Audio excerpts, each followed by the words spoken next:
À domicile par la Lanterne Rouge dimanche dernier, il convenait d'imiter Tournai en se relançant au plus vite. Le déplacement qui attendait les Rats n'était cependant pas de tout repos car Cappelen vaut bien mieux que son classement. Ce fut d'ailleurs difficile pour les joueurs de Jacques Urbain qui se sont inclinés 1-0. Analyse de ce Cappelen-Perruet avec Laurent Bécard et Charles Marquet. Surpris dimanche dernier à la Verte Chasse par le dernier de la classe, Perruet avait hâte d'effacer le premier revers de la saison. Cappelen devait payer la note et constituer une nouvelle rampe de lancement pour les Rats.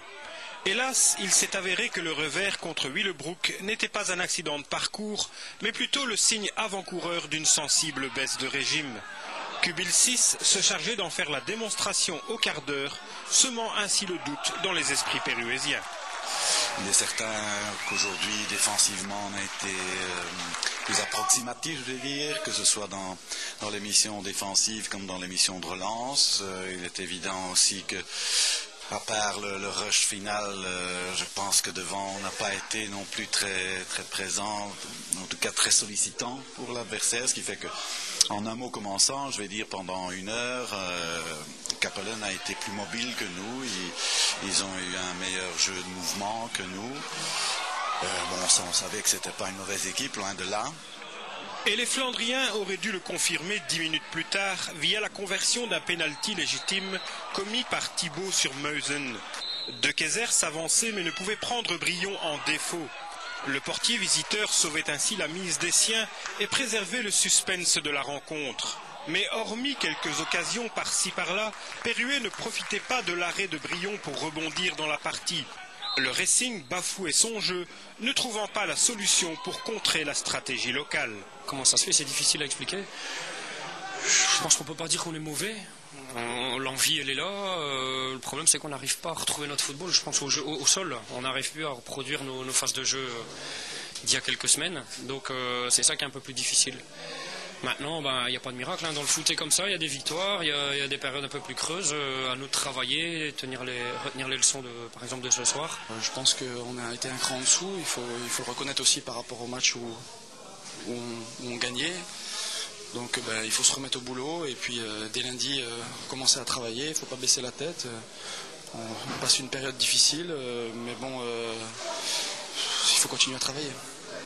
Formant un groupe équilibré, Perruet peut aussi à l'occasion compter sur ses individualités pour forcer la décision. Ce ne fut pas le cas non plus à Cappelen où l'armada offensive perruésienne n'a jamais trouvé ses marques.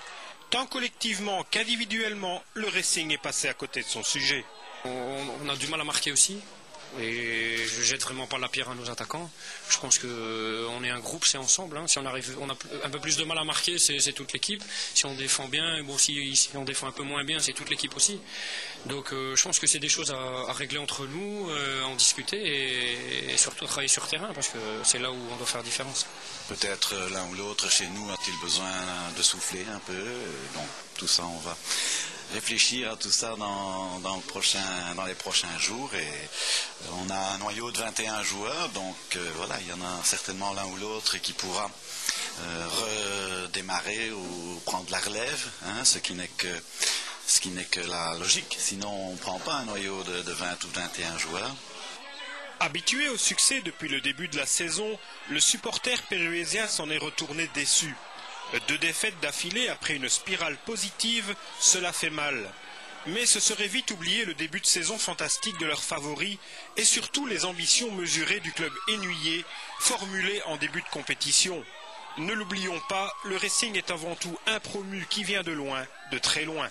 Tout le monde connaît bien les objectifs du club en entamant cette saison, donc je ne pense pas que la pression soit une explication. On n'avait comme pas d'objectif fixe au départ. On s'est dit, bon voilà, on vient de monter, on avait un groupe de qualité, on a rajouté 1 ou 2 personnes en plus qui venaient de plus haut.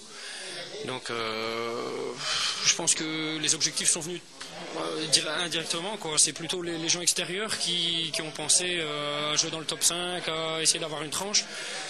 Nous, l'objectif de l'équipe, du groupe, je veux dire, c'était de jouer match après match et puis on verra bien, on allait bien voir où on allait arriver.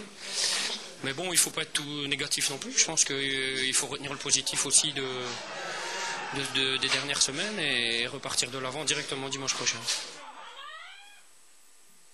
Voilà les autres résultats, avec la victoire de Turnhout et de Torhout, exactement sur le même score.